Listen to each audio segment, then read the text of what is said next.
আর আজ আলোচনা করব মাধ্যমিক পাস যদি তুমি শুধুমাত্র করে থাকো তাহলে শুধুমাত্র একটা লিখিত পরীক্ষায় পাশ করলে চাকরি তোমার হাতের মুঠোয়, তাও আবার রেলের চাকরি।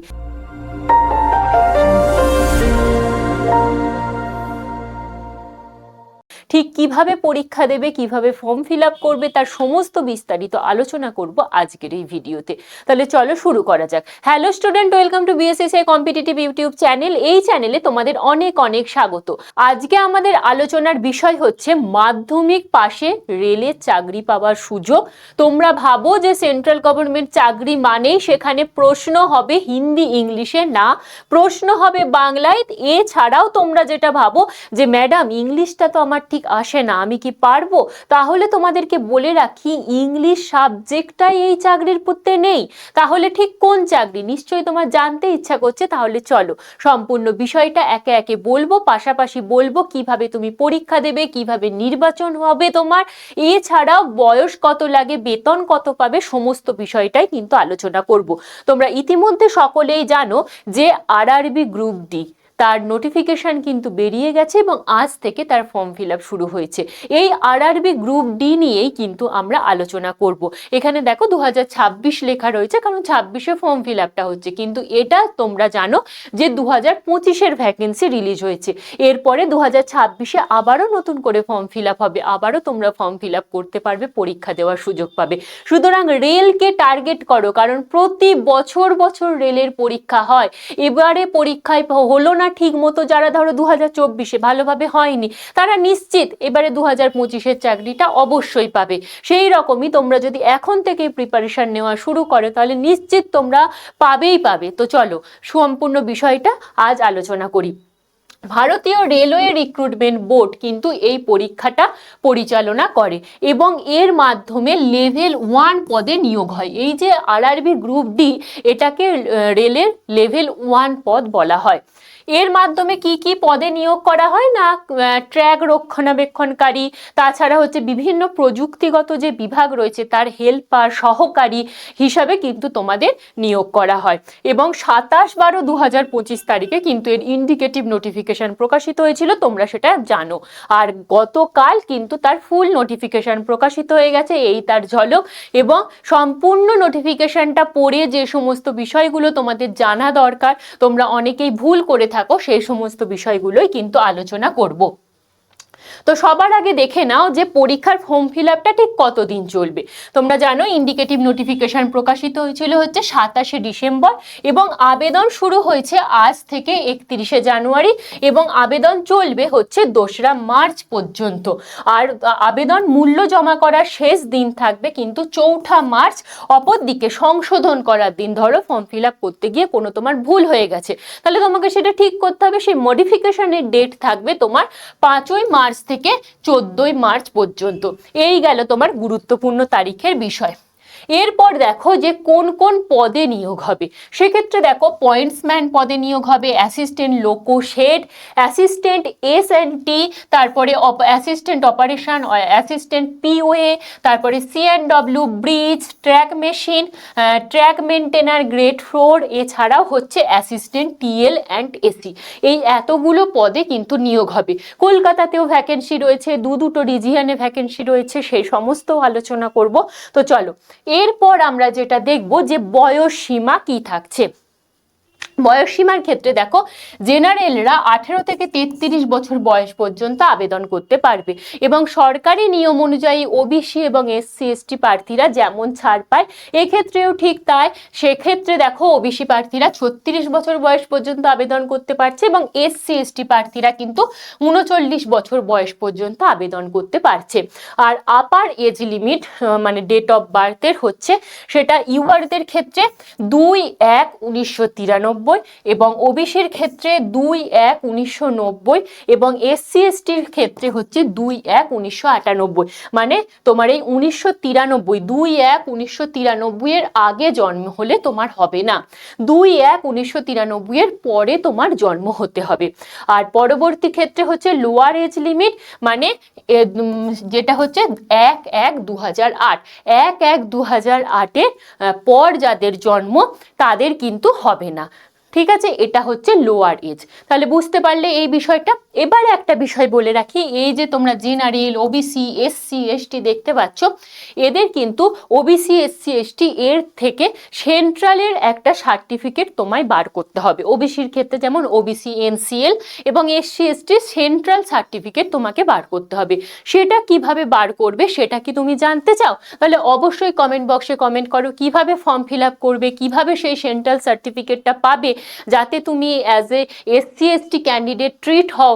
সেটা কিন্তু আমি তাহলে একটা বিস্তারিত ভিডিওতে বলে দেবো। অবশ্যই কমেন্ট করো যাদের প্রয়োজন থাকবে। তো চলো এর পরের বিষয়গুলো নিয়ে আলোচনা করি। বেতন কাঠামো। এই পদের ক্ষেত্রে বেসিক পে থাকছে দেখো 18,000, যেটা প্রায় ধরা হয় যে 30% হাইক হয়ে 23,400 বেসিক পেতে চলে যায়। এবার 18,000 ধরে যদি আমি দেখি, তোমার গ্রেড পে তাহলে হচ্ছে 1800 এবং ডিএ হচ্ছে 58% ডিএ দেওয়া হচ্ছে এখন 10,440। এইচআরে দেওয়া হচ্ছে 4,860, 27% হলে, মানে এটা সিটি অনুযায়ী হয় জানো, X city, Y city, Z city, সেই অনুযায়ী কিন্তু পার্সেন্টেজটা হয়। আর টিএ হচ্ছে 1000 থেকে 2000। এটা আমি বললাম সেভেন্থ পে কমিশন অনুযায়ী। এবার তোমরা জানো যে 2026 থেকে কিন্তু তোমাদের এইথ পে কমিশন লাগু হয়ে যাচ্ছে, তার মানে তোমার যখন নিয়োগ হবে তুমি কিন্তু এইথ পে কমিশন অনুযায়ী হাতে মাইনে পাবে। সেক্ষেত্রে তোমার ইন হ্যান্ড স্যালারি হবে, ধরে রাখো আজকের দিনে দাঁড়িয়ে প্রায় 55,000 থেকে 60,000 টাকা কিন্তু তোমার ঢুকে স্যালারি হবে। এই হচ্ছে মানে লেভেল 1-এর স্যালারি। এরপর আমরা যাব যে তোমাদের মোট শূন্য পদ কত। তোমরা জানো যে 2025-এর যখন শর্ট নোটিফিকেশনটা বেরিয়েছিল সেখানে বলা হয়েছিল যে আনুমানিক 22,000 শূন্য পদ থাকবে। সেখান থেকে 3টে শূন্য পদ কমেছে, 21,997টি শূন্য পদ রাখা হয়েছে। কিন্তু আমাদের যা ধারণা, এই 21,997 যে শূন্য পদ সেটা কিন্তু বাড়লেও বাড়তে পারে, কারণ তোমাদেরকে সেটা প্রমাণ দেখিয়েছিলাম যে এআইআরএফ থেকে দাবি করা হয়েছে আরআরবি গ্রুপ ডিতে যাতে ভ্যাকেন্সি বাড়ানো হয়। তো দেখা যাক পরবর্তীকালে কি হয়, সেটা তো আমরা অবশ্যই জানাবো তোমাদের। কিন্তু এখন যে ভ্যাকেন্সিটা রিলিজ করেছে সেটা হচ্ছে 21,997। এবার কলকাতা ইস্টার্ন রিজিয়নের মোট ভ্যাকেন্সি রয়েছে হচ্ছে 1,173টি এবং সাউথ ইস্টার্ন রিজিয়নে রয়েছে 949টি। এবার এর সম্পর্কে যদি তোমরা বিশদে জানতে চাও, অর্থাৎ তোমার মানে পুরো পদ অনুযায়ী কি থাকছে, কটা করে শূন্য পদ থাকছে, তাহলে সেটা কমেন্ট করো, আমি বড় ভিডিও আনবো। ঠিক আছে, তো চলো এরপর মেন যে বিষয়টা সেটা হচ্ছে মেডিকেল স্ট্যান্ডার্ড। তার আগে আমি একটু যাব যে তোমাদের এডুকেশনাল কোয়ালিফিকেশন তোমরা দেখবে এবারে কিন্তু শুধুমাত্র মাধ্যমিকে চাওয়া হয়েছে। তুমি শুধুমাত্র মাধ্যমিক পাশ করে থাকলেই কিন্তু আবেদন করতে পারবে এবং মাধ্যমিক পাশের সাথে তোমার যদি আইটিআই থাকে তাহলে অবশ্যই তুমি অ্যাপ্লাই করতে পারবে। ঠিক আছে, তাহলে আমরা যে ভয়টা পাচ্ছিলাম যে এবারে হয়তো আইটিআইদেরই বেশি সুযোগ দেওয়া হবে, না, সেরকম কোনো বিষয় নেই। মাধ্যমিক পাশ করে থাকলেই কিন্তু তুমি আবেদন করতে পারছো। চলো এরপর মেডিকেল স্ট্যান্ডার্ড রয়েছে। এখানে মেডিকেল স্ট্যান্ডার্ডের মধ্যে রয়েছে A2, A3, B1, C1। A2 মানে হচ্ছে কি, তোমাকে অবশ্যই শারীরিকভাবে সক্ষম তো থাকতেই হচ্ছে, পাশাপাশি চশমা, মানে চোখের দিক থেকে কি কি মেডিকেল স্ট্যান্ডার্ড রয়েছে সেটা দেখানো হয়েছে। যেমন A2-র ক্ষেত্রে হচ্ছে তোমার চোখে চশমা থাকলে হবে না এবং 6/9 তোমার দৃষ্টি হতে হবে। পরবর্তী A3-তে হচ্ছে তোমার চোখে চশমা থাকলেও হবে, না থাকলেও তুমি পারবে, কিন্তু -2 এর বেশি যেন পাওয়ার না হয়। B1-এর ক্ষেত্রে ধরা হয় যে তোমার চোখে চশমা থাকুক না থাকুক কোনো অসুবিধা নেই, কিন্তু যাদের চোখে চশমা আছে তাদের -4 এর মধ্যে পাওয়ার থাকতে হবে। এবং C1-এর মধ্যেও এটাও চোখে চশমা থাকুক না থাকুক কোনো বিষয় নয়, সবাই কিন্তু C1 যে মেডিকেল স্ট্যান্ডার্ড রয়েছে সেগুলোতে অ্যাপ্লাই করতে পারবে। এবার যদি তোমরা জানতে চাও যে কোন পদের জন্য কোন মেডিকেল স্ট্যান্ডার্ড, তাহলে তার একটা আবারও বড় ভিডিও আনবো, সেখানে কিন্তু আমি বিস্তারিতভাবে আলোচনা করব। চলো এরপর হচ্ছে তোমাদের নির্বাচন পদ্ধতি। 3টে ধাপে তোমাদের কিন্তু নিয়োগ হবে। প্রথমে কি হবে, প্রথমে একটা লিখিত পরীক্ষা হবে, তারপর একটা শারীরিক দক্ষতার পরীক্ষা হবে এবং তারপর তোমাদের মেডিকেল আর ডকুমেন্ট ভেরিফিকেশন হবে। তাহলে লিখিত পরীক্ষা কটা দিতে হচ্ছে, একটাই মাত্র লিখিত পরীক্ষা দিতে হচ্ছে, আর কিচ্ছু না। অন্যান্য পরীক্ষা যেমন দুটো করে লিখিত পরীক্ষা দিতে হয়, এখানে কিন্তু সেরকম কোনো বিষয় নেই, একটা তুমি লিখিত পরীক্ষা দেবে, তারপরেই তোমার কিন্তু নিয়োগ হয়ে যাবে। তবে তার আগে একটা শারীরিক সক্ষমতার পরীক্ষা, সেই সক্ষমতার পরীক্ষাটা কিন্তু আহামরি কোনো বিষয় নেই, মানে যখন বলবো তখন দেখবে যে ইজিলি পারবে, তোমাদের মতো মানে বাচ্চা বাচ্চা ছেলেমেয়েরা ইজিলি পারবে, কোনো বিষয় নেই। তার জন্য ওই মানে পুরো মাঠে পড়ে থাকতে হবে, মাঠে গিয়ে দৌড়ঝাঁপ করতে হবে, এমন কোনো ব্যাপার নেই। তো মেন হচ্ছে তোমাদের ফোকাস করতে হবে লিখিত পরীক্ষাটায়। এরপর দেখো, লিখিত পরীক্ষা অবশ্যই অনলাইনে হবে, সিবিটি মোডে হবে, নেগেটিভ মার্ক থাকবে, 3টে ভুলে 1 নম্বর কাটা যাবে এবং প্রশ্নের ভাষা হিন্দি ইংলিশ ছাড়াও কিন্তু 13টা আঞ্চলিক ভাষায় হবে এবং সেখানে কিন্তু অবশ্যই বাংলা ভাষায় পরীক্ষা দেওয়া যাবে।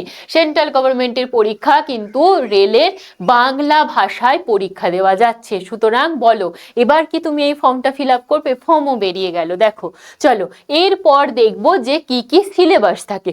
লিখিত পরীক্ষায় কি কি সিলেবাস থাকে না, জেনারেল সায়েন্স থাকে, সেখান থেকে 25টা প্রশ্ন থাকে 25 নম্বরের, ম্যাথমেটিক্স থাকে, সেখান থেকেও 25টা প্রশ্ন 25 নম্বরে, জেনারেল ইন্টেলিজেন্স বা জিআই এবং রিজনিং থেকে 30টা প্রশ্ন 30 নম্বরের এবং জেনারেল অ্যাওয়ারনেস আর কারেন্ট অ্যাফেয়ার্স থেকে 20টা প্রশ্ন 20 নম্বরের। টোটাল তোমাদের 100টা প্রশ্ন থাকে, 100 নম্বরের, টাইম থাকে 90 মিনিট, অর্থাৎ 90 মিনিটে 100টা প্রশ্ন তুমি সলভ করে আসো, কাট অফের মধ্যে আসো, তারপর তোমাকে একটা শারীরিক সক্ষমতার পরীক্ষা দিতে হচ্ছে। কি থাকে শারীরিক সক্ষমতার পরীক্ষায় না, ছেলেদের ক্ষেত্রে 35 কেজি ওজন নিয়ে 2 মিনিটের মধ্যে 100 মিটার দূরত্ব অতিক্রম করতে হবে। 100 মিটার দূরত্ব তোমাকে 2 মিনিটে অতিক্রম করতে হবে। কত না, 35 কেজি একটা ওজন নিয়ে, এমন কোনো বিষয় নয়। আমরা বাড়িতে হামেশাই মানে দুটো হাতে যখন জলের বালতি তোলো, ওই রঙের বড় বড় বালতিগুলো ধরো 20 লিটারের জল বালতি থাকে, তো দুটো বালতি ধরে তো আরামে আমরা তা হাঁটতে পারি, তাই না? আর 100 মিটার কতটুকুনি আরামসে পারা যায়। আর 4 মিনিট 15 সেকেন্ডে 1000 মিটার তোমাকে দৌড়ে সম্পন্ন করতে হবে। এটা যদি একটু জোরে হাঁটো, মানে একটু হাঁটা একটু ছোট মানে দৌড়, এই রকম করে আরামসে এই মিনিটের মধ্যে তুমি কমপ্লিট করে ফেলতে পারবে। মেয়েদের ক্ষেত্রে কি থাকে, মেয়েদের ক্ষেত্রে 20 কেজি ওজন নিয়ে 2 মিনিটের মধ্যে 100 মিটার। ঠিক আছে, 20 কেজি ওজন, একটা ওই বড় জলের বালতি নিয়ে তুমি যেতে পারবে না 100 মিটার 2 মিনিটে? আরামসে পারবে। তারপর হচ্ছে 5 মিনিট 40 সেকেন্ডের মধ্যে 1000 মিটার দৌড় সম্পন্ন করতে হবে। ওই একটু হাঁটা একটু ছোটা করলে আরামসে এটা করা যায়। মেয়েদের জন্য আমি বলবো আরআরবি গ্রুপ ডি খুব ভালো একটা চাকরি, ঠিক আছে, সেরকম ওয়ার্কলোড থাকে না, বেশ ভালো। চলো, এরপর হচ্ছে আবেদন পদ্ধতি। আবেদন পদ্ধতি, তুমি যে রিজিয়নে অ্যাপ্লাই করবে, ধরো কলকাতা রিজিয়নে অ্যাপ্লাই করছো, তাহলে কলকাতা রিজিয়নের ওয়েবসাইট খুলছো, সেখানে তোমাকে গিয়ে প্রথমে একটা রেজিস্ট্রেশন করতে হবে। এই প্রসঙ্গে বলে রাখি, যারা এনটিপিসির ফর্ম ফিল আপ করেছো বা আগে আরআরবি গ্রুপ ডির ফর্ম ফিল আপ করেছো, তাদের আর নতুন করে রেজিস্ট্রেশন করার প্রয়োজন নেই। স্টেপ 3 কি হচ্ছে, অ্যাপ্লিকেশন করবে। স্টেপ 4 এ ডকুমেন্টটা আপলোড করবে। স্টেপ 5 হচ্ছে আবেদন মূল্য পেমেন্ট করছো এবং আবেদন পত্রটা প্রিন্ট আউট করে তোমাদের রেখে দিতে হচ্ছে। আবেদন মূল্য কি না, ইউআর ওবিসি ইডব্লিউএস দের জন্য 500 টাকা, এসসি এসটি ওমেন পিডব্লিউবিডি দের জন্য 250 টাকা। এবার যারা পরীক্ষায় পাশ করবে তারা কিন্তু এই 500 টাকার মধ্যে 400 টাকা ফেরত পাচ্ছ, আর এরা 250 টাকা, পুরো 250 টাকায় ফেরত পেয়ে যাচ্ছে। ঠিক আছে, এটা রেলের রুলস, তোমরা জানো। তো ঝটপট আবেদন করে দিও। এইখানে পুরো আবেদন করার লিঙ্ক রইল এবং কলকাতার যে লিঙ্কটা সেটা হচ্ছে এই যে এখানে কলকাতার লিঙ্ক রয়েছে, দেখো www.rrbkolkata.gov.in, এই ওয়েবসাইটে গিয়ে কিন্তু তোমরা ফর্ম ফিল আপ করতে পারবে। আরো একবার মনে করিয়ে দিই, তোমাদের আবেদনের লাস্ট ডেট হচ্ছে কিন্তু 2রা মার্চ, এর মধ্যে অবশ্যই আবেদন করে দিও। আর তোমাদের যদি মনে হয় যে এর ফর্ম ফিল আপ কিভাবে করবে তার একটা স্টেপ বাই স্টেপ ভিডিও তোমাদের দরকার, অবশ্যই সেটা কমেন্ট করে রাখো, তাহলে স্টেপ বাই স্টেপ ভিডিও নিয়ে অবশ্যই হাজির হব। তো এই হলো মধ্যা বিষয়। আর তোমাদেরকে বলি, তোমরা যারা রেলের জন্য প্রিপারেশন নিচ্ছ তারা কিন্তু চাইলে আমাদের সাথে নিজেদের প্রিপারেশন নিতে পারো। আমাদের যে রেলের ব্যাচ রয়েছে 2.0, তার ক্লাস শুরু হচ্ছে আগামী সোমবার থেকে, এবং সেই ব্যাচ কিন্তু পুরো ভর্তি হয়ে গেছে। এবং যারা নতুন করে প্রিপারেশন নিতে চাইছো তারা আমাদের রেলের 3.0 ব্যাচের জন্য নাম এনরোল করতে পারো। তার ক্লাস কিন্তু শুরু হবে 9 ফেব্রুয়ারি থেকে। সুতরাং যারা এখনো পর্যন্ত এনরোল করনি তারা ঝটপট করে এনরোল করে নিও। আর যারা ইতিমধ্যে নাম এনরোল করেছো তারা তো, তাদের কিছু ক্লাস চলছে, এবং যারা 2.0 ব্যাচে রয়েছে তাদের কিন্তু সামনের সোমবার থেকে ক্লাস শুরু হচ্ছে। কি করতে হবে না, অবশ্যই বিএসএসসিআই ডিজিটাল লার্নিং অ্যাপটা ডাউনলোড করবে, সেখানে রেজিস্ট্রেশন করবে, এবং রেজিস্ট্রেশন করার পরে দেখো এই যে পেড কোর্স সেকশন রয়েছে, পেড কোর্সে গেলেই কিন্তু তোমাদের বন্দে ভারত ব্যাচের অপশান আসবে, সেখানে গিয়ে তোমরা নাম এনরোল করে নিতে পারবে। এবং অবশ্যই আমার কুপন কোড YT106 অ্যাপ্লাই করলে স্পেশাল ডিসকাউন্ট পাবে।